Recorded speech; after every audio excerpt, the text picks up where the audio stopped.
சிவராத்திரி என்பது பற்றி தமிழர்களுக்கு மிச்சம் சொல்ல தேவையில்லை. எனவே வந்து பிரம்மருக்கும் விஷ்ணுக்கும் ரெண்டுக்கும் அடிப்படையில் நடந்த பிரச்சனைகளுக்கு தீர்ப்பதற்காக வேண்டி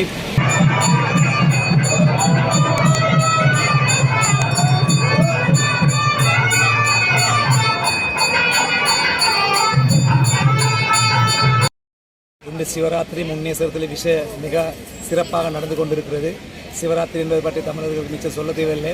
எனவே வந்து பிரம்மருக்கும் விஷ்ணுக்கும் ரெண்டுக்கும் அடிப்படையில் நடந்த பிரச்சனைகளுக்கு தீர்ப்பதற்காக வேண்டி யார் முதல்வர் பெரியவன்னு சொல்கிறதுக்காக வேண்டி வந்த நேரத்தில் அந்த சிவராத்திரிங்கிறது விஷ்ணு பகவானுக்கும் பிரம்மருக்கும் வந்த பிரச்சனையை தீர்த்து வைக்கிறது. சிவன் தன் ஜோதிஷ ரூபமாக கீழே இறங்கினால அக்னி பீடமாக இறங்கினால அன்றைக்கு அடிமுடி தேர்ன கதை, அது அடிமுடி தேர்ன கதையில் தான் விஷ்ணு பகவான் பன்றிய ரூபத்தில் கீழே போயிட்டு கீழே அடியை தேடுறாரு. அதே மாதிரி பிரம்மதேவர் மேலே போகிறாரு.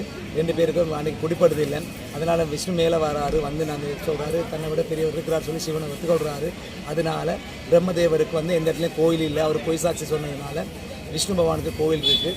இன்றைக்கி சிவராத்திரிக்கு பக்தர்கள் 24 மணி நேரம் விரதம் இருந்து விசேஷமாக பூஜை பண்ணுவாங்க. அடுத்தது சிவராத்திரி முக்கியமானதுன்னா 10:30 மணிலேருந்து 1 மணி வரைக்கும் நடக்கிற பூஜையில் வந்து அம்பாலும் சிவனை நோக்கி விரதம் இருந்து அந்த நேரத்தில் அம்பாள் சிவனிடம் கேட்டு அந்த அவர் கேட்ட சகல வரங்களை கிடைக்கப்பட்டதுனால அந்த விசேஷமாக அந்த 10:30 மணிலேருந்து 1 மணி வரைக்கும் நடக்கிற பூஜையை பற்றி விசேஷமாக சொல்லுவாங்க. அதனால் இன்றைக்கு விசேஷமாக முன்னேசத்தில் சிவராத்திரி நடக்குது. அதுக்கு சிங்கள பக்தர்கள் தமிழர்கள் இல்லாமல் எல்லா மத சார்ந்தவரும் வந்து பூஜையில் கலந்து கொள்கிறாங்க. ரெண்டு விசேஷமாக சிவராத்திரி நடக்குது.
ओम विश्वरूपणेशनं